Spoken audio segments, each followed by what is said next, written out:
Hola, en esta semana de la Laudato Si podemos seguir compartiendo algunas pinceladas sobre este escrito del Santo Padre Francisco que habla sobre los problemas de la ecología. Una de las cosas que es fundamental para nuestra fe es precisamente lo que en ella nos enseña las Sagradas Escrituras, que también es un aporte para aquellos que, según el Papa, no son creyentes, porque la realidad de una situación tan dramática como la ecológica, como la humana, siempre requieren distintas perspectivas desde donde se las pueda abordar, y por eso no es desdeñable ninguna de ellas, mucho menos puede ser desdeñable la perspectiva desde una fe religiosa, y puntualmente desde la fe religiosa del cristianismo, ¿no? Es interesante lo que plantea el Santo Padre en este sentido. Los relatos de la creación muestran que el ser humano tiene tres ejes: Dios mismo, el prójimo y la tierra, ¿no? Que viene a ser en relación precisamente a la situación o a la cuestión ecológica. Estos tres ejes se quiebran con el pecado, pero este pecado, ¿en qué consiste? En querer tomar el lugar de Dios. Cuando el ser humano quiere tomar el lugar de Dios, se quiebran estos ejes. Obviamente el eje que lo une con Dios, porque pretende usurpar su lugar.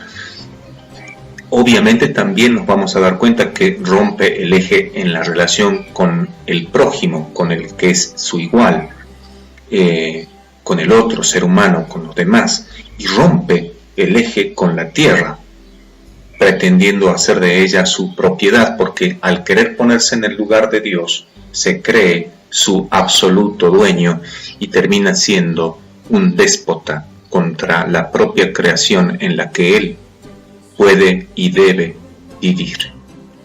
Ubicarse o pretender ubicarse en el lugar de Dios como el máximo valor que puede existir en todas las cosas que existen de parte del hombre, querer ponerse en ese lugar, desnaturaliza la relación de este triple eje y lo lleva a un uso despótico, como decíamos, de la tierra, del hermano, y a Dios lo ha olvidado. Y entonces aquel mandato de labrar y cultivar se reduce solamente al de dominar, pero al de dominar como si yo fuera divino, dueño de vida y hacienda, como solemos decir. Es decir, de dominar siguiendo mi capricho egoísta. Y allí está el problema, y esa es la raíz del problema ecológico y del problema social, que siempre está asociado manera en que comprendemos nuestro entorno ecológico.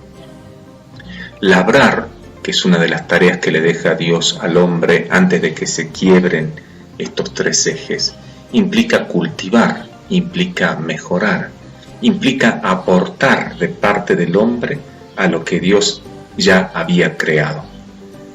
Y cuidar implica obviamente proteger, preservar, significa también vigilar, significa en definitiva saber guardar aquello que Dios le había encomendado.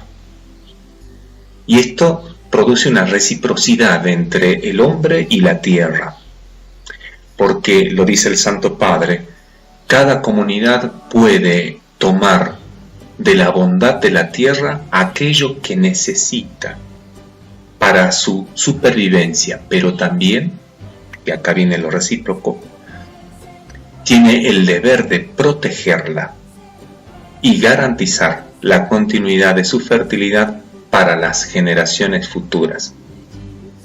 Y esto también es interesante que lo pensemos, porque a veces da la sensación de que las generaciones de los seres humanos, cuando se desdibuja este triple eje de identidad con Dios, con el prójimo y con la tierra, pretenden ser únicas, como si después de ellas no vinieran otras generaciones humanas, de tal manera que yo agoto todo, ¿sí? Agoto todo el recurso, porque es para mí. como si yo fuera el único ser humano que existe y como si después de mí no vinieran otros. Interesante tener en cuenta en el planteo las generaciones futuras, ¿no? Y a su vez darnos cuenta que el uso que podemos hacer de los seres creados nos lleva también a reconocer que cada ser tiene su valor propio, dice el Santo Padre siguiendo la espiritualidad bíblica. ¿Por qué tiene su valor propio? Porque cada ser creado por Dios es una alabanza para el Creador. Y así hacer abuso y no uso de aquellos seres, incluso al riesgo de hacer desaparecer especies enteras, nos lleva a atentar contra la gloria de aquel que los ha creado. Finalmente, también el descuido hacia el hermano, hacia el prójimo, lleva a una ruptura con la tierra. Lo sacamos en el relato de Caín y de Abel, donde después de haber matado a su propio hermano, Caín es desalojado de la tierra. Interesante para que lo tengamos en cuenta, ¿no es cierto? Y nos percatemos de que no se trata solamente de cuidar la ecología, sino también se trata de cuidar del prójimo, de aquel que conmigo forma familia junto con el resto de la creación.